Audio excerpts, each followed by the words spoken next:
Kochi Kaloor stadium നവീകരണത്തിനായി കൈമാറിയത് കായിക മന്ത്രിയുടെ നിർദ്ദേശപ്രകാരമാണ് എന്ന വിശദീകരണവുമായി GCDA. നടപടികളിൽ സുതാര്യതയില്ലെന്ന സ്ഥലം MLA ഉമാ തോമസും ഇല്ലാത്ത കരാർ ഉണ്ടാക്കാനുള്ള തത്രപ്പാടിലാണ് GCDA എന്ന് കോൺഗ്രസും കുറ്റപ്പെടുത്തി. GCDA കൃത്യമായ മറുപടി പറഞ്ഞിട്ടുണ്ടെന്നും സ്പോൺസറെ കണ്ടെത്തിയത് സുതാര്യമായ നടപടികളിലൂടെയാണെന്നും കായിക മന്ത്രി V. അബ്ദുറഹ്മാൻ പ്രതികരിച്ചു.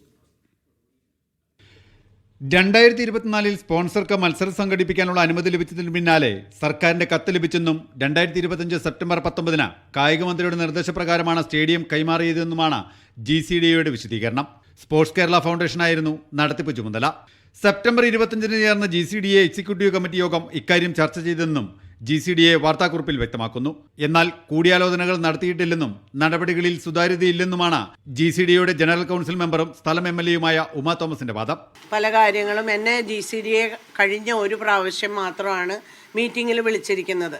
ഇതാരെങ്കിലും മോണിറ്റർ ചെയ്യുന്നുണ്ടോ, അതോ GCDA ഒരാൾക്ക് കൊടുത്തിട്ട് ഒരു ചാനലുകാരന് കൊടുത്തിട്ട് ഇതങ്ങോട്ട് ചെയ്തോ എന്ന് പറഞ്ഞു കഴിഞ്ഞാൽ അയാൾ ഏത് രീതിയിലാണ് ഇത് ചെയ്യുക?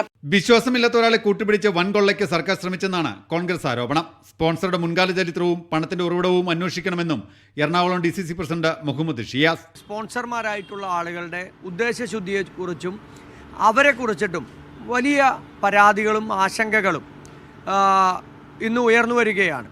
കാരണം എങ്ങനെയാണ് സംസ്ഥാന സർക്കാർ ഇതുപോലെ ഒരു സ്പോൺസറെ കണ്ടെത്തിയത്?